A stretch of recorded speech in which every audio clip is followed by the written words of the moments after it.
Welcome back to a new video, folks. Today's video we're chopping third crop hay. I'm bringing the first load of third crop hay silage back to the yard right now with the 3488 International Hydro. Got ourselves a full load of third crop hay silage.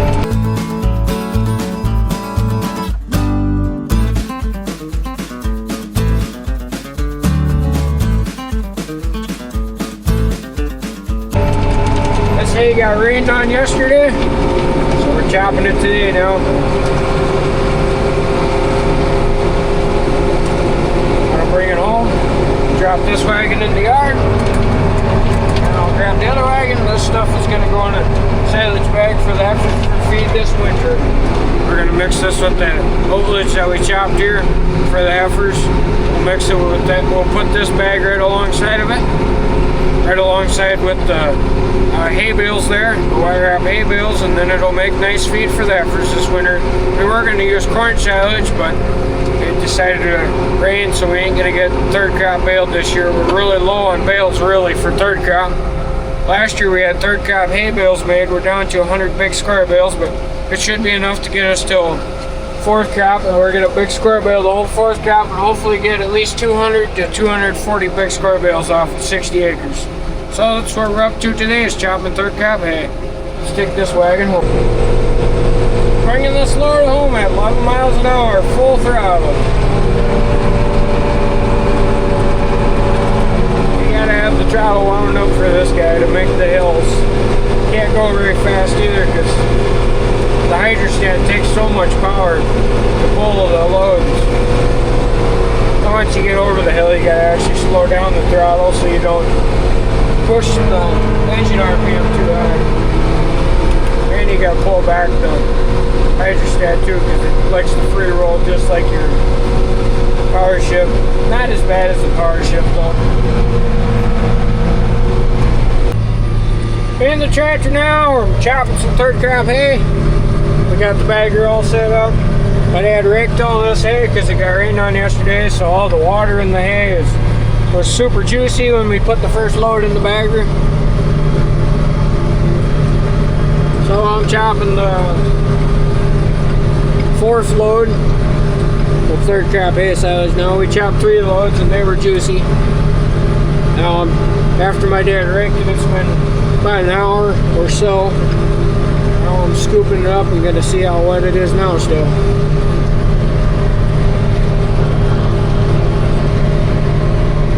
We got this load just about full. It's got a little ways yet. It looks pretty wet going in that wagon yet. Sun's not really out today, it's kind of cloudy.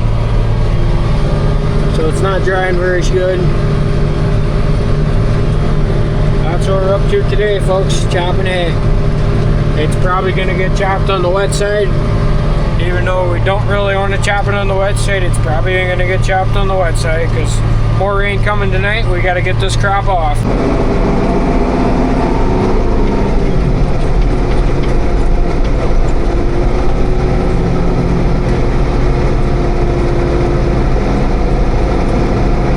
Hey everybody, what's up today? I think I just stole the Big Red Farmer's camera here, and he asked me to get some shots of this end being I got demoted to unloading wagons today, and that's fine. I think he's running the chopper, and we're going to see what we can get done here for you. So I don't know, we'll see if we can find a spot for you.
did when we were kids? All right, don't fall off.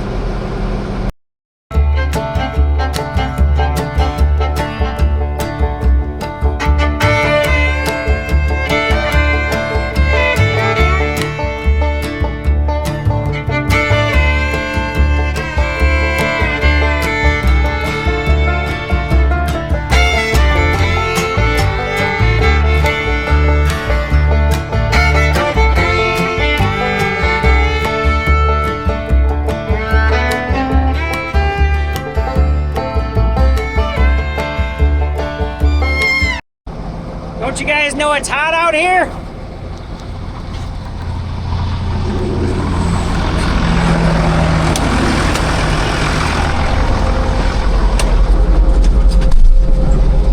Come in the cab, it's air conditioned.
Lube is your friend. They could use a little bit of maybe Freol or PB Blaster or WD-40 or something on those, as they're non-greasable. So anyway, I gotta pull ahead and we're gonna measure the stretch and maybe jack the pressure up on the brakes. So what I mean by measuring the stretch is on the up north face silage bags, they've got some measurements right here to here. And as you set the brakes up on these cables, it will increase the stretch of the bag. So it says maximum is 11 inches, and we're currently at about 10 1/4. So I think we'll bring that pressure up just a little bit back on the other side. But I'm gonna have to pull ahead again before we do that. Imagine that. Unload, video, all the things to watch. Keep your hands out of the augers.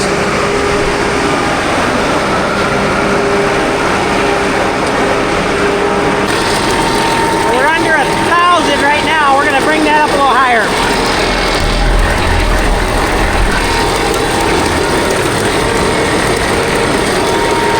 Release the lock, maybe.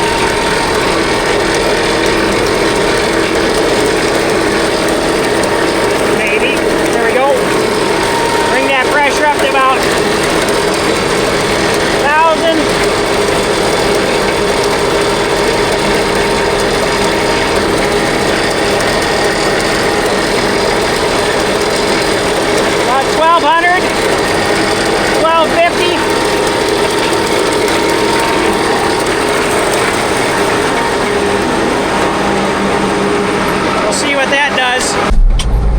pressure has a tendency to drop off on this unit here. I don't know if the valve is not quite seating properly, whatever the case might be there. Anyway, it's all good. We'll get this one off here and remeasure the stretch, and hopefully don't give her too much that, God forbid, split the bag or something of that sort. I shouldn't even talk about it. So. Okay, crew, down the road we go for the next one. I already lost count. Isn't that a terrible thing? I don't know, 4 loads in, 5 loads in now. All I know is I'm running my tails off, spinning my wheels here. Every time I get back to the field, he's got it unhooked and waiting. So, chopper's not supposed to be sitting, right? Well, that's how it is. So, here we go. We're in the 3488, dragging these wagons up the road.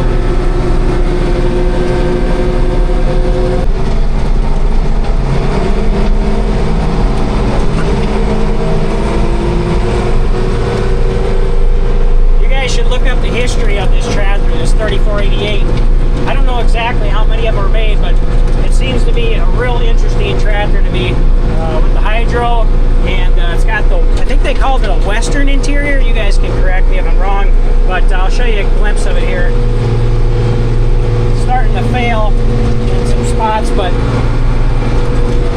I don't think they all had that years ago. I don't remember what they were all called. That was all before my time, you know.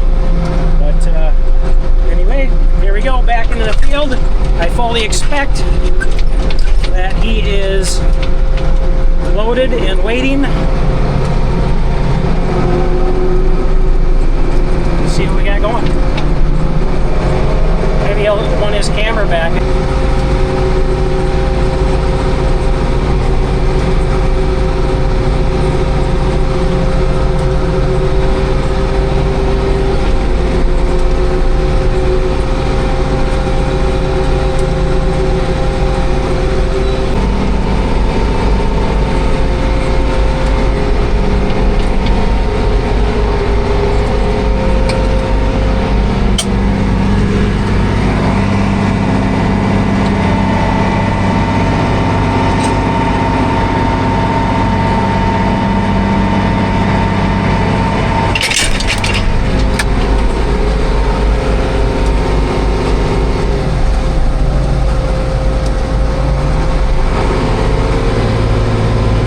Click, bang, bang, let's go.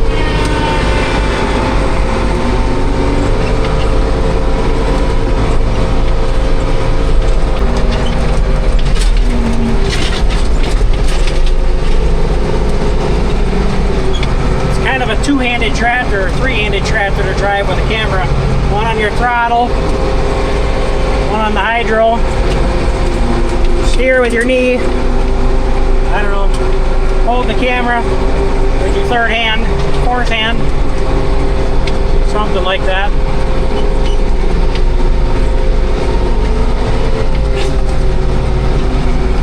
Dodge the flying bullets coming down the highway. Don't run out of power climbing the embankment. Good to go.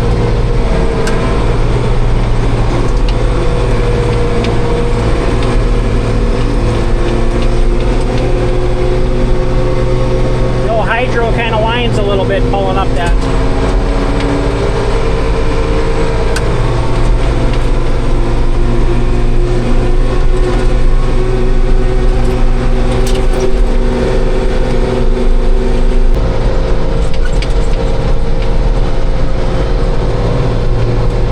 Looks like we'll get some help right away.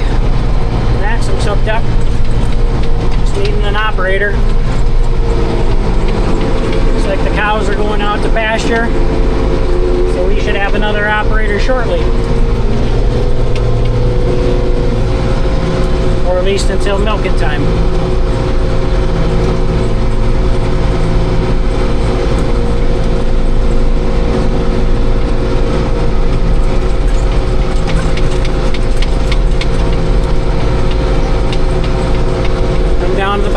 little teardrop turnaround. The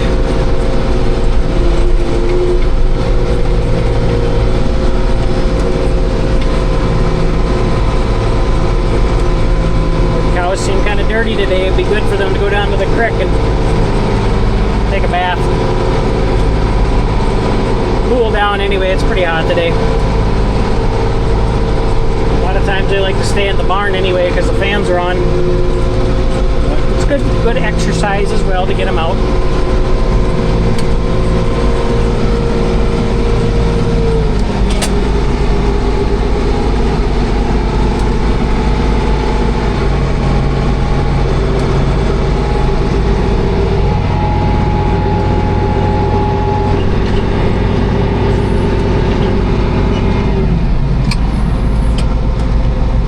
Go. Let's get it going.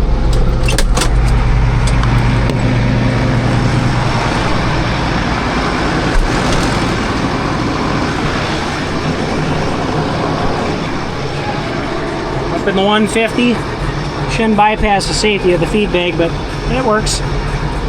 Bring the revs up a little bit, because this thing takes power to get going.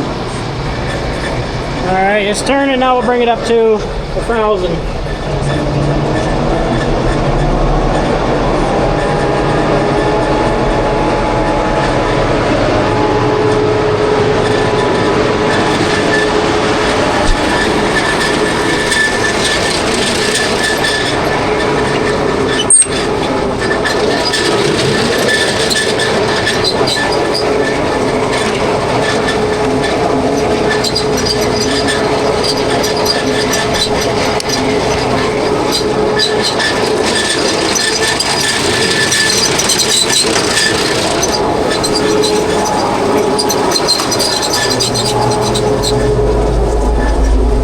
Put it in gear, PTO. Let's go.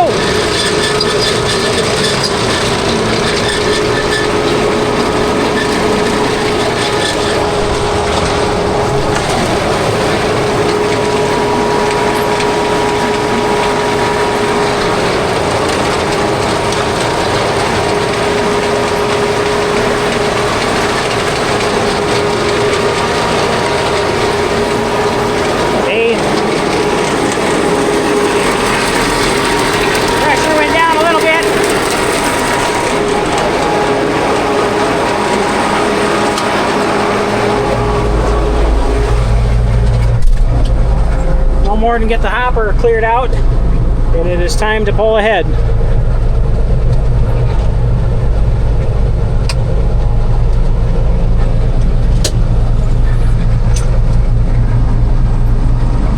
Bring up the R's. Get another one. Okay folks, let's chop this last double windrow here with our new Holland FP230. First, let's start up our PTO. Then we'll wind him up. Full throttle. Drop our head. Push that all the way forward so it's in float. Let out our clutch.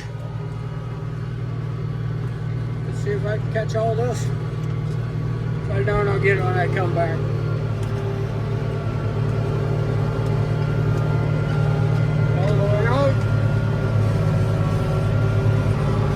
There we are. I'm going to chop up a double windrow here.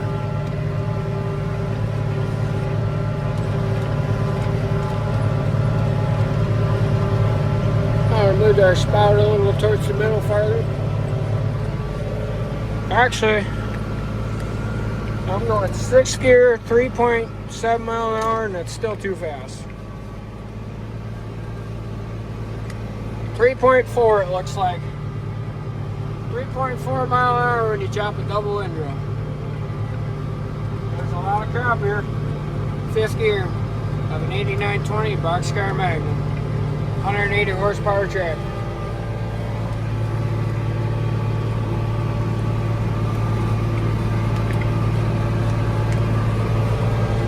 This is still faster than chopping corn.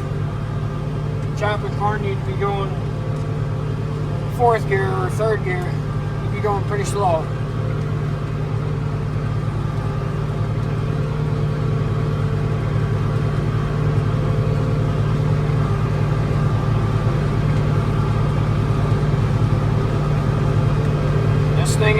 Same machine though, FP230 New Holland full-type chopper. They don't even build this chopper no more. You can still get the FP240, which is the bigger version. You can run a bigger tractor on that. This one, I believe you can run all the way up to 250 horse. And the FP240, you can run all the way up to 400 or 300 horse.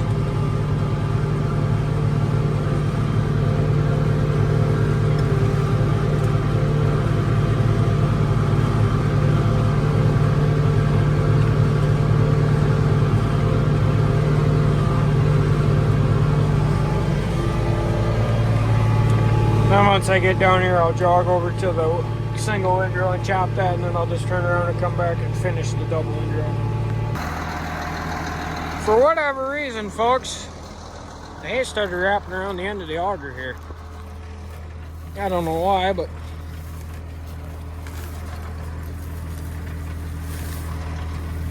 see if I can't get that out.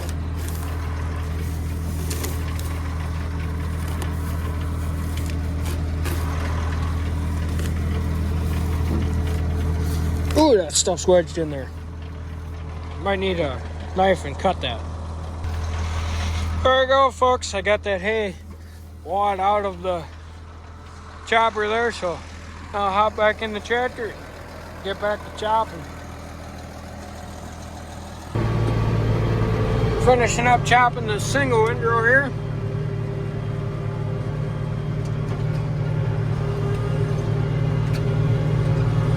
Go, that row's gone. Now I just got to turn around.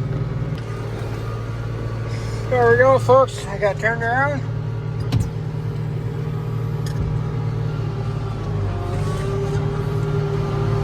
There's just a bunch there. I didn't want to slug it in there.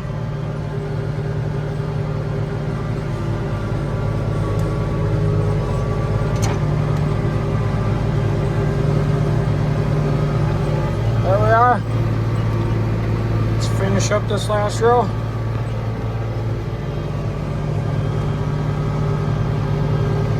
And we'll have 12 acres of third crop chopped once I get this last row finished. Got this row just about chopped.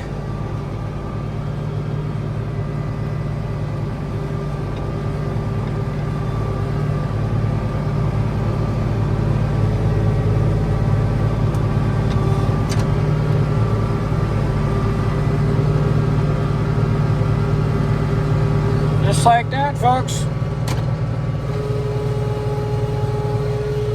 This field is done.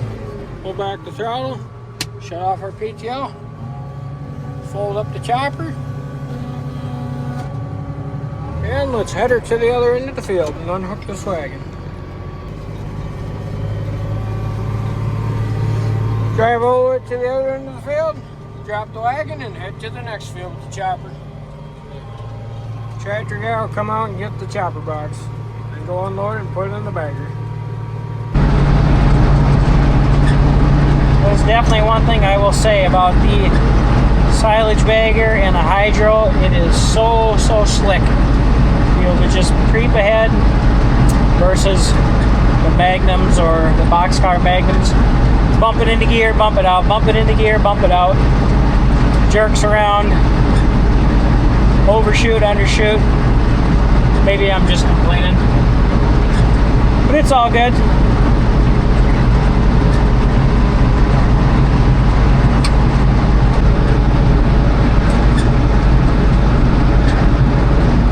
A couple years back, they put the 7210 on this bagger, and before that, they had the 5250 on it. Well, the 5250, I think that was pretty well maxed out on power requirements for this bagger. The 7210 was a good fit, but it only has the left-hand side door.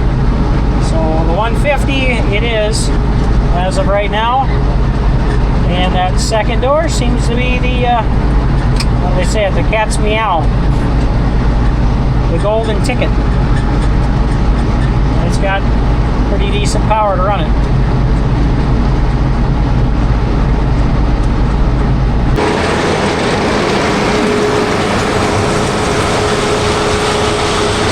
Empty enough for me.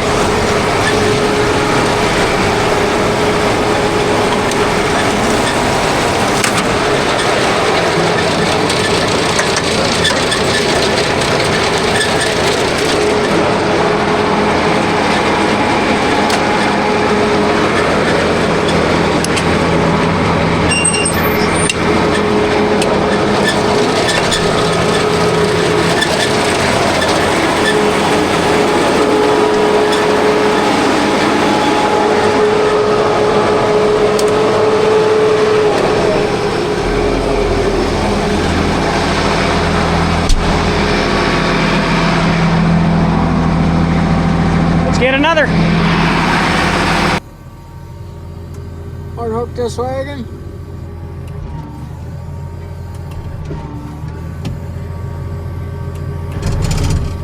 There we go. You're right, guys.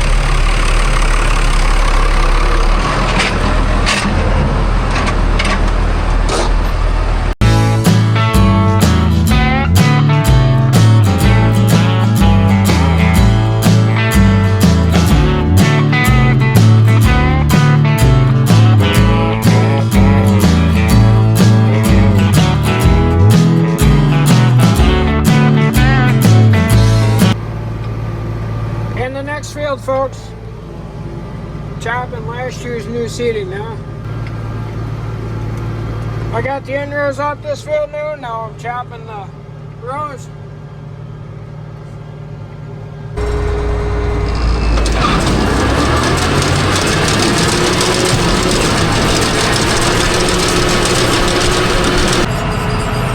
Okay, folks, I'm back unloading silage now. My uncle's chopping.